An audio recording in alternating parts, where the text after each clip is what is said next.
All right. Hi guys, Gothamgeekgirl here, and I am joined by Alexis Nolent, writer of the Snowpiercer comic series for the prequel. Alexis, hi, how are you? Hello, very well. So you're in France, right? I'm in Paris right now. Awesome. So do you want to tell us a little bit about yourself? What is there to say? I'm mainly a comic book writer. I close to 60 books over here in France. I also worked a lot in video games for a while. I'm still consulting with video games every once in a while now. I worked with big franchises like Assassin's Creed and Far Cry and Splinter Cell and stuff like that. But when it comes to comic books, I've done a few that have been published in the US, like The Killer, which is going to be a movie soon, directed by David Fincher. And of course, recently, the Snowpiercer series, which has been a great experience for me to work on because it was with artist Rochette, who is the original creator of it. And so it was a very, very interesting and very new kind of process for me. Yeah, I'm loving Snowpiercer. So everyone who's new to the Snowpiercer series, there are actually two prequels. Prequel 2 will be coming out September 15th. So this takes place after the extinction event that caused the new ice age. So the trained Snowpiercer will travel around the globe with the last survivors of humanity learning to come to terms with their new reality. So let's get started. So how come do you use Matz as your pen name? Do you prefer Matz? Do you prefer Alexis? I used Matz as a pen name because when I first started out as a comic book writer, my first comic book came out in France in 1990, 30 years ago, and I was very, very young. And at the time, I also wanted to write novels. And I was in the process of writing my first novel, which also got published around the same time in 1993. And at the time, back in the late 80s in France, in Paris, France, you know, a kind of snob country. And people in the literary world would really look down on comic books. It wasn't cool to be doing comic books like it has become now. So I thought I would separate the two careers and picked up a pen name for comic books. And I published my novel under my real name. And then the name itself comes from the French slang. I picked it up in one of the novels of one of my favorite French writers, Albert Simonin. And Matz is actually a noun. It means the guy, basically. It's a guy. The guy? The cool guy. So how did you become a part of the Snowpiercer graphic novel series? And did you get to work closely with series creator, correct me if I'm wrong, Jacques Loeb? Did I say that correctly? Jacques Loeb? Yes, I wish I had, but he was dead a long, long time ago. He's been dead for a while. So, but he is a great, great comic book writer. Really a fantastic, he wrote some very, very good books. And actually, I got involved with the series in New York. I was invited to the New York Comic Con a few years ago. I think it was 2016. And that's where I met Rochette. We were in the same, kind of panels and stuff like that. So we got to know each other. And we hit it off, basically. And when the time came for him to do the prequel because of the series and everything, he thought about me and he asked me to do it. And I said yes. That's awesome. You guys are creating a whole world, because I read that Jacques was the original creator, and then now they have the movie, now they have the TV series, and now you guys have their prequel. So that's pretty amazing. They're building like a whole universe of it. Yeah, and maybe the prequel will become a series too, because the prequel is really about what got mankind, to where it's at in the series, in the movie and the series, where mankind is already almost extinct, and basically everything that is left is on that train. So the prequel is how do we get on that train? What got us there? And Jean-Marc Rochette. Yes. He's been the artist for volumes 1, 2, 3, as well as the prequels. Did you guys work together closely to come up with the characters? How did you guys work creatively, and were there any like creative disagreements?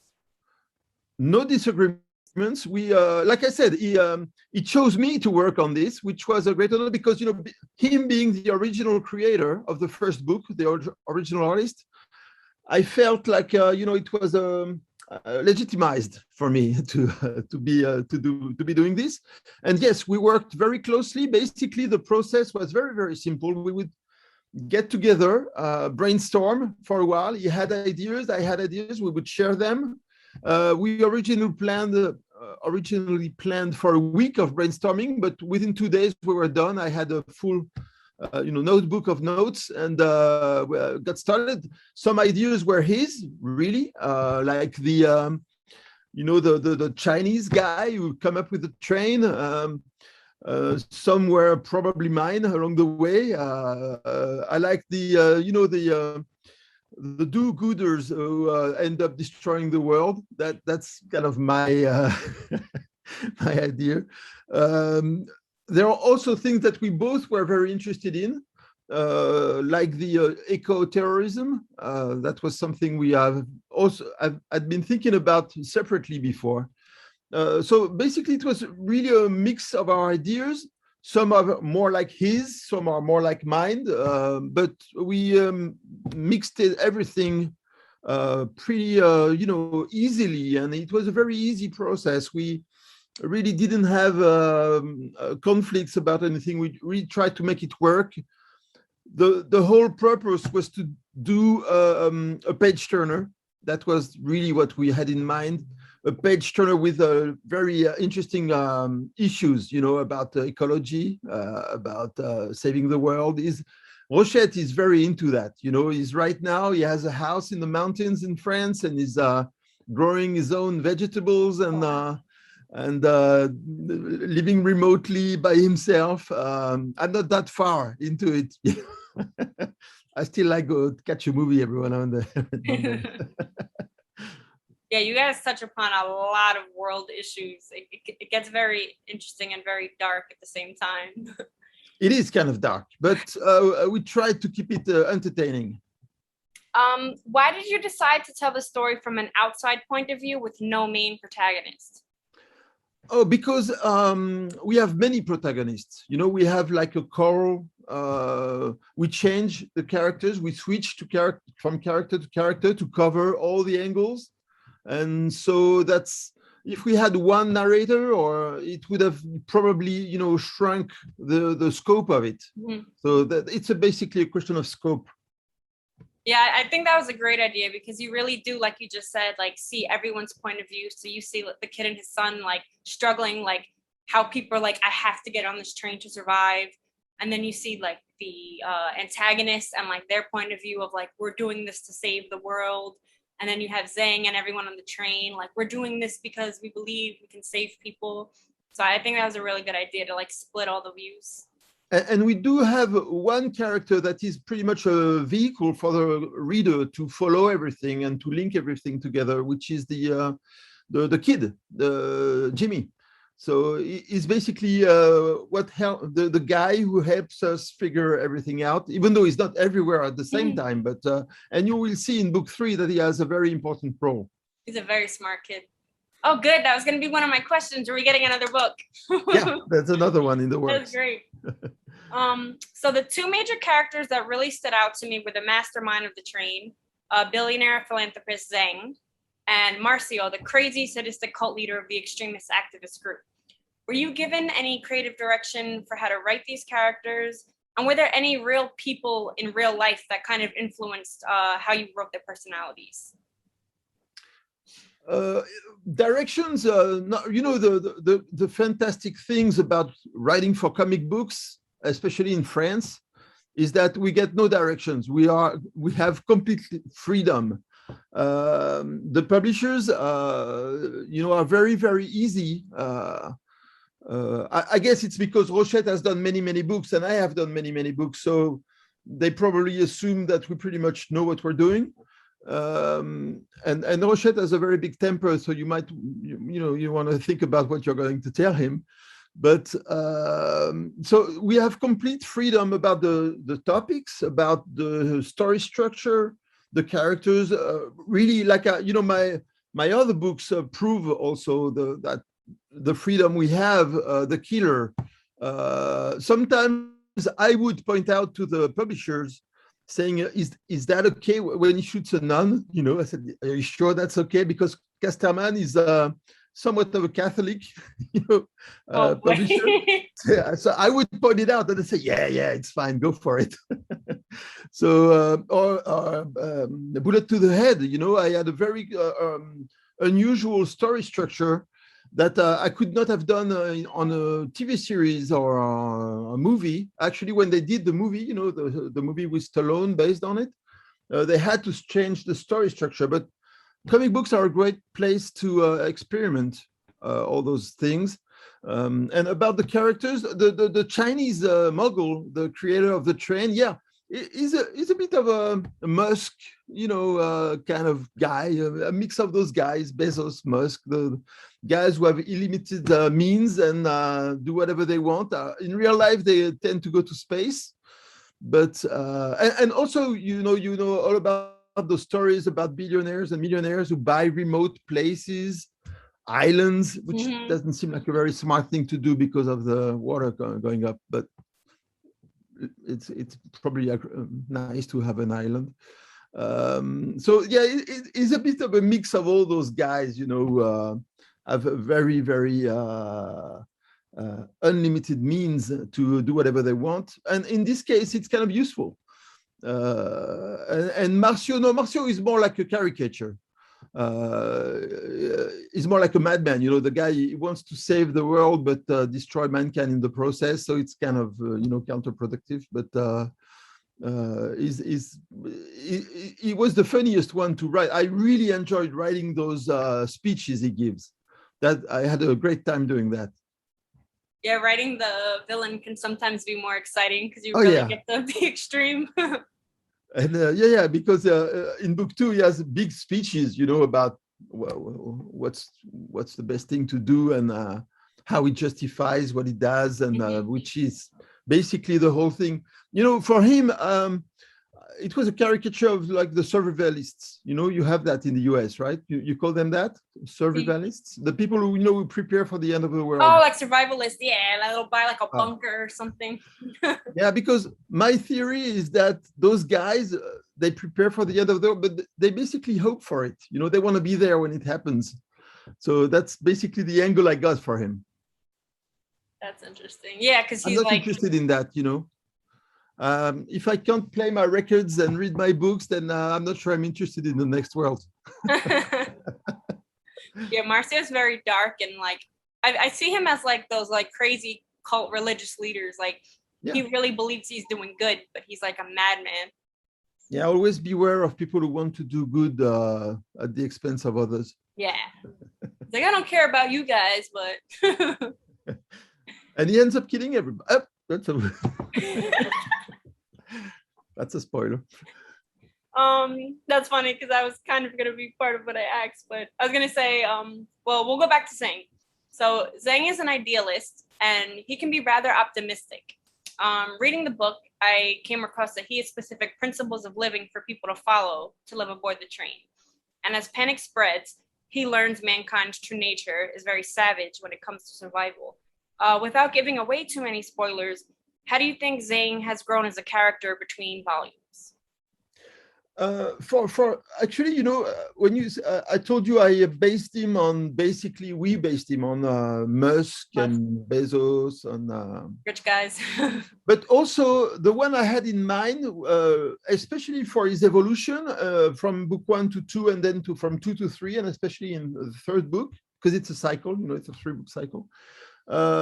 It was Simon Bolivar, the South American liberator from the 19th century. Because Bolivar has a very interesting destiny. of a guy who had a vision and he did great things, and then he ended up basically as a pariah. So that's also a historical figure I had in mind when I wrote him. And were there any events that you didn't get to include in the storyline? Ooh, you mean things that we wrote and didn't use? That got cut, or There's always a few of those, but you know, as they get tossed, I forget about them.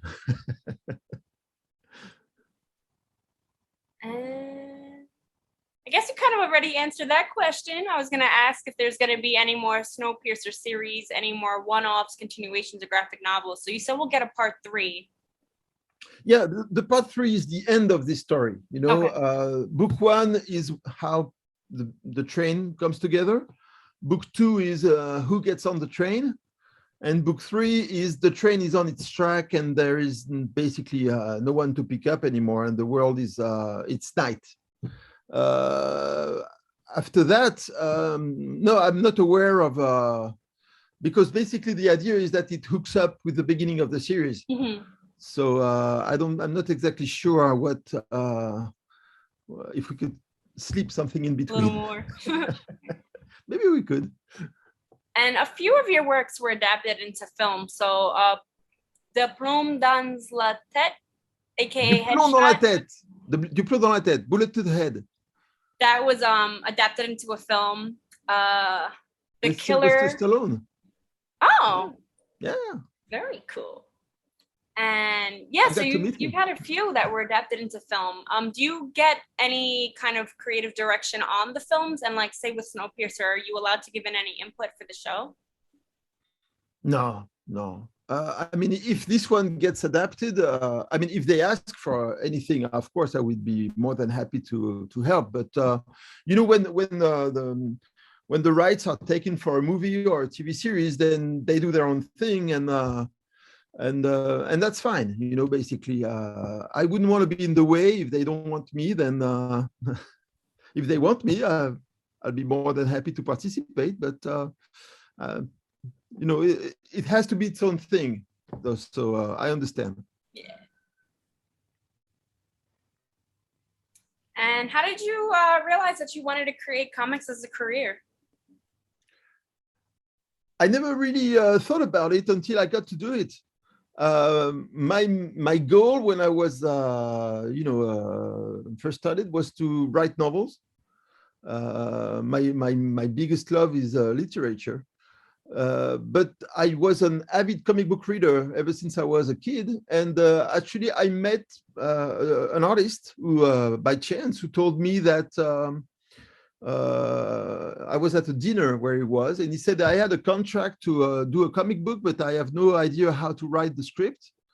And at the time, I was writing my first novel, but I said, okay, if you want me to, I'll give it a shot. And I wrote it, and the publisher liked it, and it got published. I mean, it was a very fluid process, and it got published, and I really enjoyed it. So we did another one. We moved to Casterman, did another one, and then I came up with the idea for The Killer. And that's how it started, basically. Very, a little bit of chance. And has writing for video game scripts influenced you at all with comics? Which did you do first? I first did comic books. I was actually hired as a video game writer because I had published comic books. I think they figured the comic book writer, it's a visual art, so it can match, and it's a comic book writer is much, much cheaper than a TV writer or a movie writer.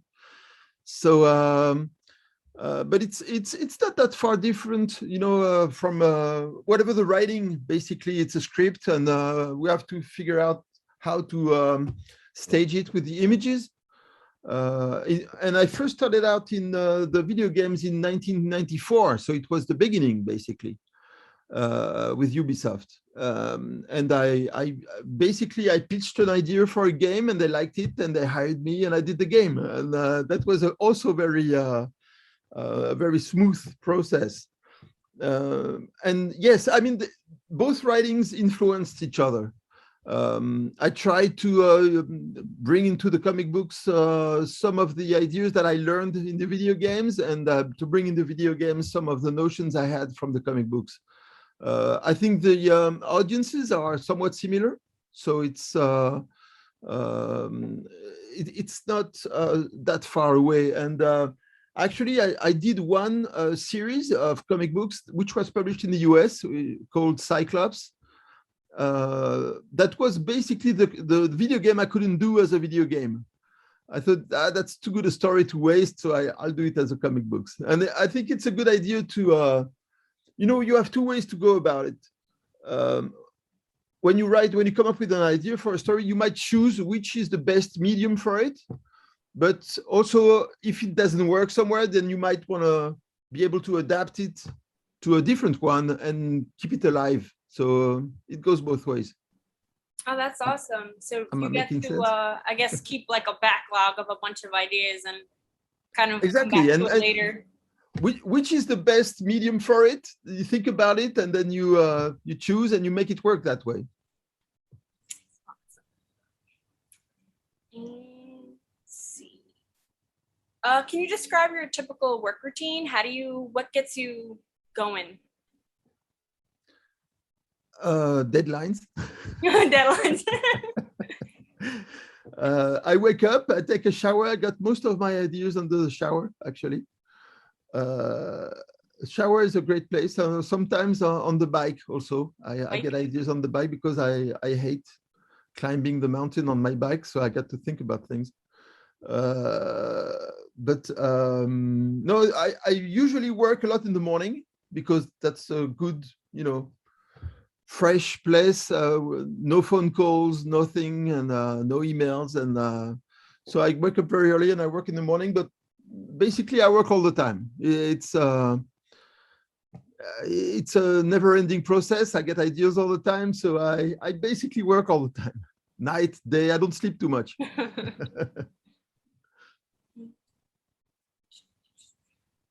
What has been your most rewarding project in your professional career, in or out of comics, and why?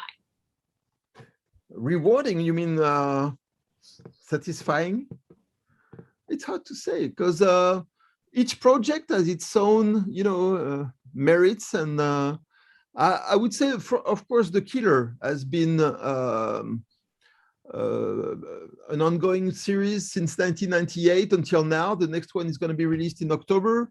It got nominated twice for the Eisners in San Diego.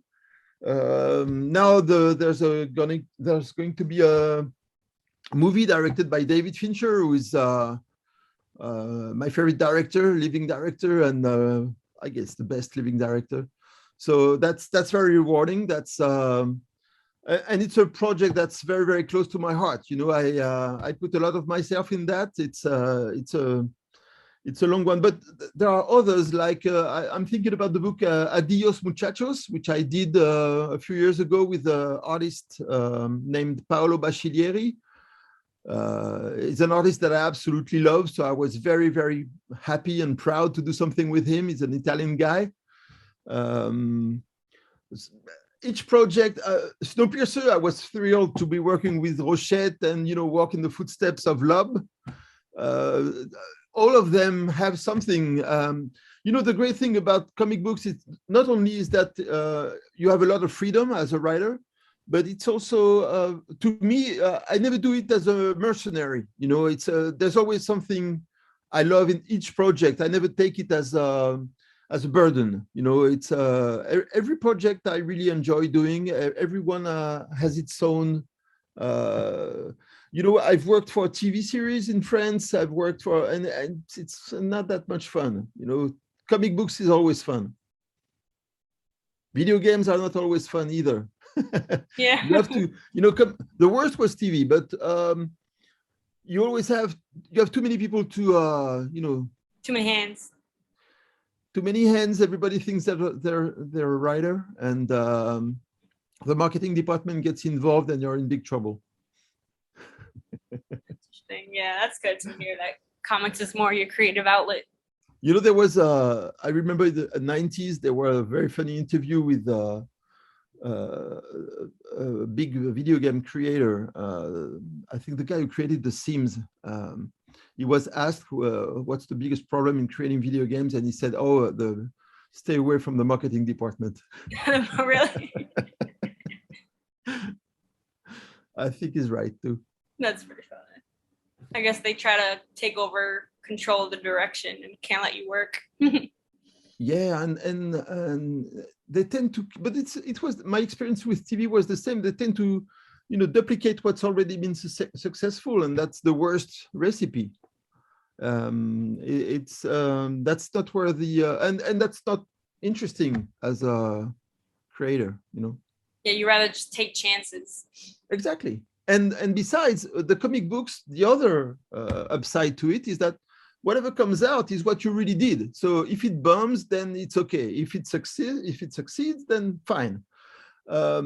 On the TV series, the TV series I co-wrote and co-created in France, the final result is not what we had in mind. So if it bombs, you say, that's not what I had in mind. And if it succeeds, it's fine. It was somewhat of a success, but it's not what you wanted. So it's kind of frustrating. Are you doing conventions? How are things out there? Well, with the COVID, there aren't that many conventions on book signings and everything. Looks like it might start again. Not for sure with this new wave, this new variant. But whenever I'm invited, I tend to go. But also as a writer, I don't get invited all that much. Really?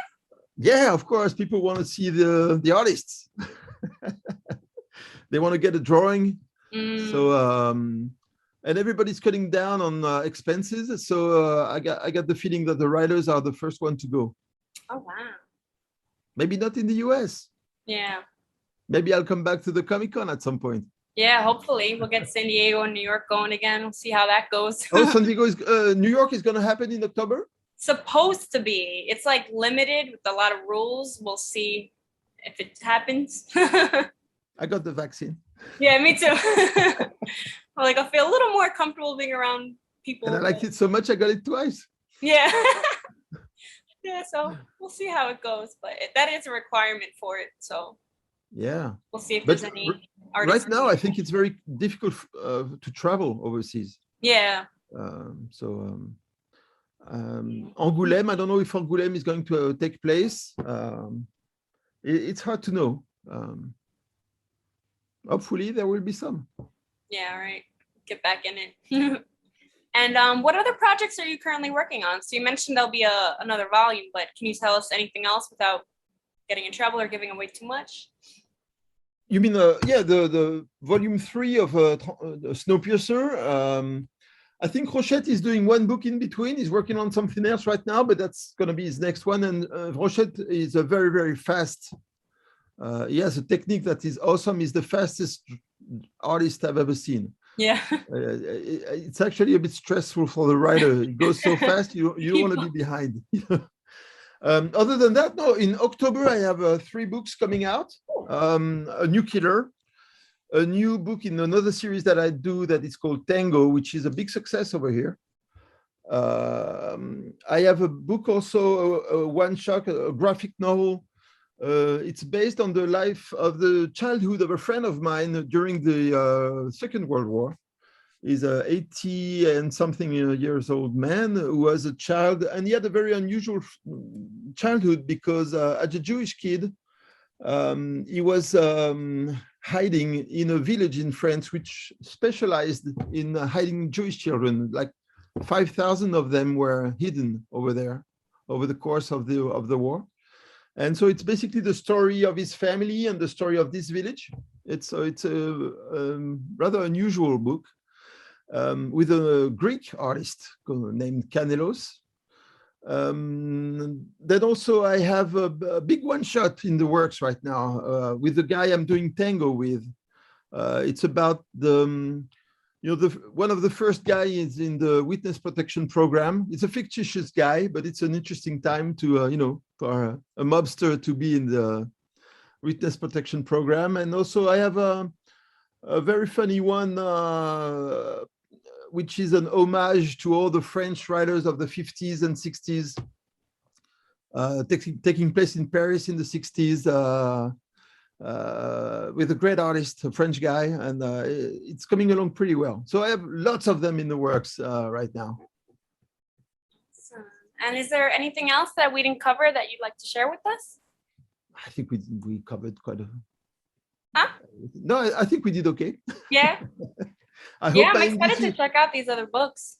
I hope my English is good enough for everybody to understand. Oh, definitely. I understand everything. I think we got it. So everyone make sure to check out Snowpiercer, Volume 2 Apocalypse, which will be out September 15th. And thank you so much, Alexis, for joining us. And I can't wait to see what else you're working on. Absolutely. Don't hesitate. Thank you so much. Thank you.